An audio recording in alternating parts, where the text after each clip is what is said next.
bè phật bè la nhì. Quand vous savez soit langue langue quand vous savez soit langue langue petit ben nanga ma so kange me lo ma bai foi kambolo isangom meni kambolo isangom e kambolo isangom tu reviens en bolo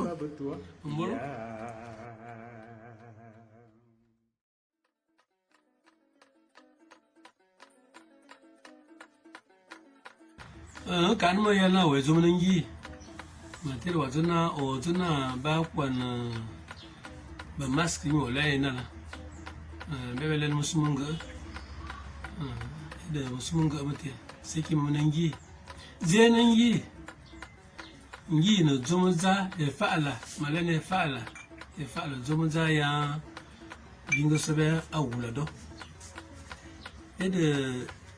biya ba se ba yeba li beren yebo mbo be kan fo mbo fa be yo yote enya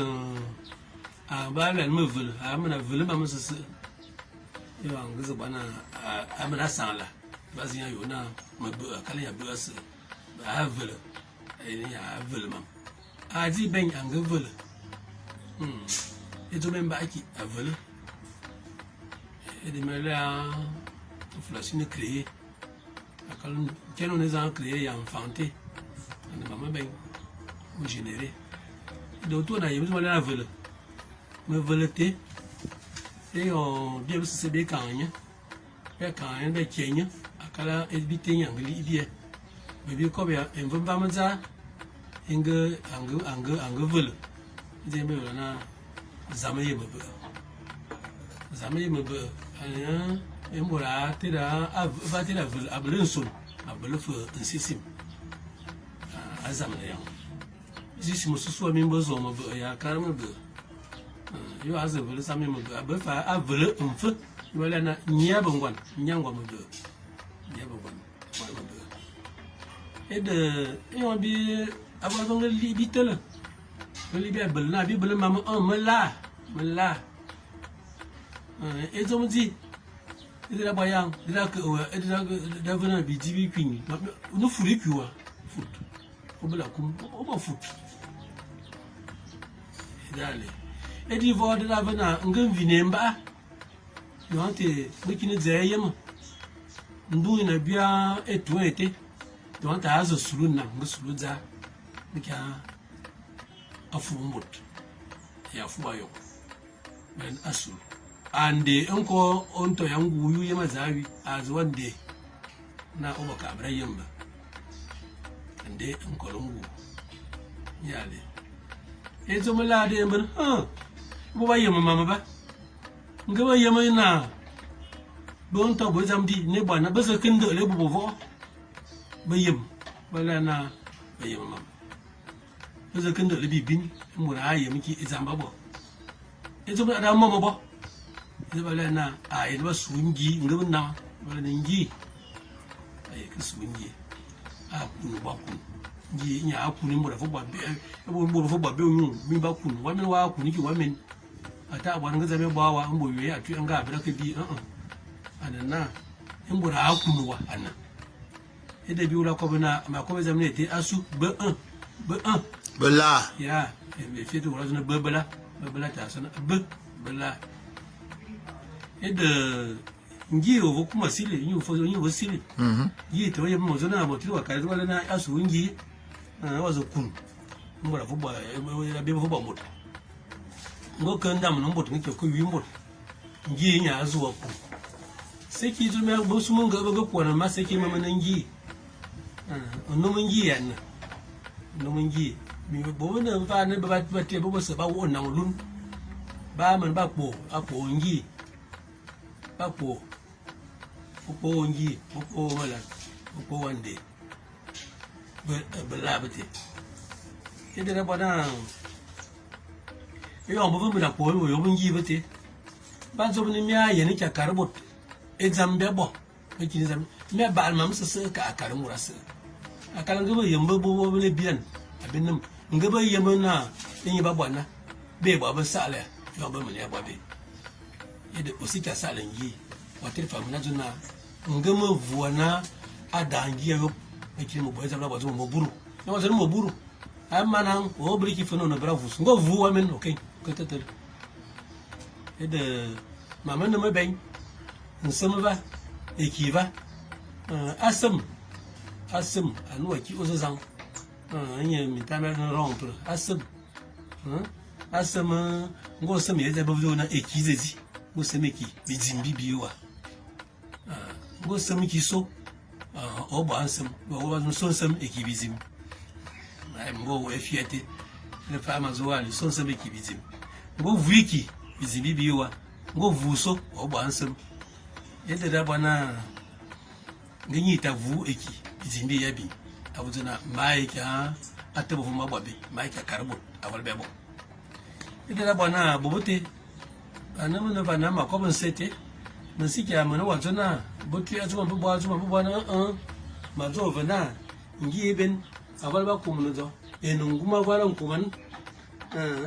asiki mburbale anunku ka aneza babo aywaeto embore bena bo vena amba afa soso yin sa yin awo ofena molun yen mena ya zona nitu e monlo ngum ba ka no bo bi oso bo so ozebe nge wa zikira li misiki yano ya ba vana ngum bo monu wa vi mo to ayo wa to ba ve mo to awo de no to ayo binam ya mo bo ya nku ba ve ante ba be wo no lele be yan otu no lona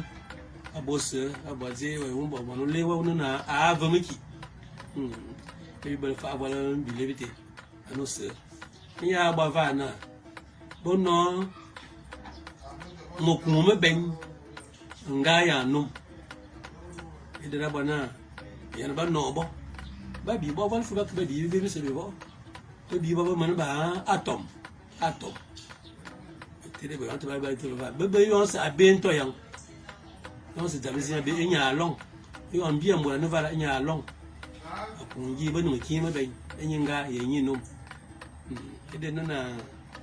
ba yebune entese mo mete me wu ba fabrali fa be fa ba nga ya no fa e ba nya akunga da benara ina final fa dete ena be bor bote oui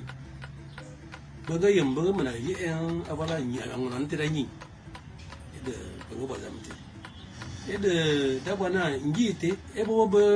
yo zamena e bile zi ebo ne yang no ngi a bara sunga mo zado ba o mo zulu o la tana master sai ki jume sai te zo ba ka ko nzi a se fete e mena no mbana za nan lamana o mo bunga lamanya bogo zo fere mbore mena yake na mva emen kalan no ngo vola ke te bo amen aseki zo mzuba ko nale ani ti ya no musumanga we fa ke ren yo wa yin ngunu manan mo zo mo lan no ngo ko ngun lan mate we kwana misa be mena fa ayo mbale yema vo yo mono fo mvus we be no abi vesni ta seki fa nguma ndo ano ayo mbale bi ves me mbo masu ya fa dia do comme na mi vo volete la comme na ko botele o beren se tana on se obe ba ref no se beren azima ko bo de o na ngunu la no ande ko lugu ya na zama fa ba bo fa mo wal ma ben enyi ana ayo no wa bondet ondere ke ekena ka angu ondet ayi zo mun sikin yo ekeda boya da bondet wa tra ka bazian da ila kizi anandon ndo wa na ndo ondere ke ba ka ba fal ni mi ba ka zira yim zama ti an tanan yura mut ndo ondere ke ene yo azo bazan ba atira za ba wula bon ide yim no bon ba sum na ko bi ya za fe ba ya binga ya bon no fap kula zungo be mu zuma bine ya bon mba be wa bon ndo da ma zo na ya ba va na ya e ka yi ne zami mbura ko za mu si zamka azi ke zi mbura sisi yin bo ya ambun tuma ya bo na abire ne ga yan amna zi ya ntuma ya baka bo mun de mon boya ba fo ndet zamda ni on tuma wa mun na ji asasa ile na e wando andre kenya asusu na bel musumunga na so baza yin bura na aswa yet musumunga bete mabamba ko na le zo be sete azo me safete akala mbori ya bo bori so siki mbote ya nono mungi ezo mbere basuru no e bo afadeti na video mno mono yo monta yo Akiba, tu vas bien. Qui va bien?